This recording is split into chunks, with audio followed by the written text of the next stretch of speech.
Hi friends, welcome to Tilaka's Kitchen. நான் இன்னைக்கு pasta செய்கிறேன். டூனா ஃபிஷ் எல்லாம் போட்டு செய்கிறேன். அது எப்படி செய்கிறேன்னு சொல்லி காட்டுறேன். வாங்க வீடியோக்குள்ள போவோம். இப்போ தண்ணியை கொதிக்க வச்சு நான் கொஞ்சம் உப்பு தூளும் போட்டு இந்த பாஸ்தாவை கொஞ்சம் நல்லா அவிச்சு எடுக்கலாம். இது நல்லா ஒரு 15-20 நிமிஷம் கொஞ்சம் அவியட்டும்.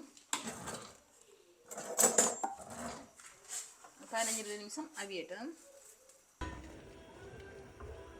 நான் பாஸ்தாவை அவிச்சு எடுத்துட்டேன். இப்போ நான் செய்ய போகிறேன். இப்போ இதுக்கு பட்டர் கொஞ்சம் சேர்க்குறேன். அடுப்பை ஆஃப் பண்ணுறேன். பட்டர் கொஞ்சம் சேர்க்குறேன். நான் இந்த டூனா ஃபிஷ் அதை அப்படியே சேர்க்குறேன். அதுக்குள்ள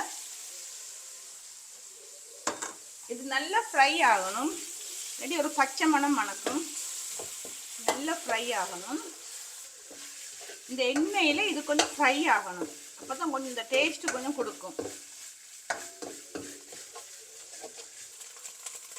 இஞ்சி பூண்டு பேஸ்ட்டையும் சேர்க்குறோம்.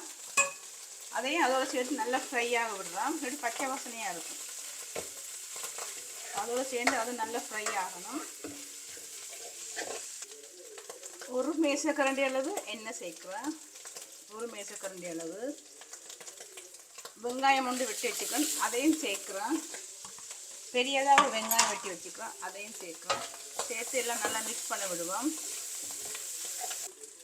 உப்பு கொஞ்சம் சேர்க்குறேன். பார்த்துட்டு நான் சேர்க்குறேன் கடைசியில். நான் பாஸ்தாவோட சோஸ் கொஞ்சம் சேர்க்குறேன். ஒரு 2 மேசக்கரண்டி அளவு சேர்க்குறேன். ரொம்ப சேர்க்க இல்லை, 2 மேசக்கரண்டி தான் இந்த கரண்டிக்கு. இதை நல்லா மிக்ஸ் பண்ணுவோம்.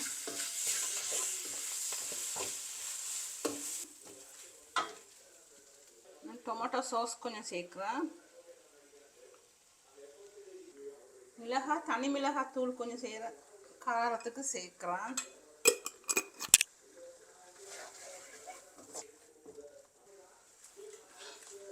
உப்பு கொஞ்சம் காணாது சேர்க்குறேன்.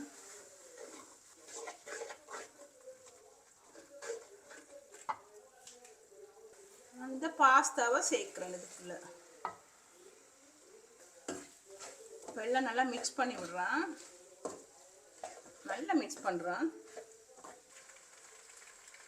கொஞ்சம் மிளகுத்தூள் சேர்க்குறேன். கொஞ்சம் காரத்துக்கு, கொஞ்சம் காரம் காணாமல் இருக்குது, கொஞ்சமாக சேர்க்குறேன். இப்போ நல்லா மிக்ஸ் பண்ணி விடுவோம். ரெடி ஆகிட்டு நான் எப்படி செய்தேன்னு சொல்லி பார்த்துருப்பீங்க. உங்கள் எல்லாத்துக்கும் பிடிச்சிருந்தா நீங்களும் இதே மாதிரி செய்து பார்த்து எனக்கு லைக் பண்ணி ஷேர் பண்ணி சப்ஸ்கிரைப் பண்ணுங்கள்.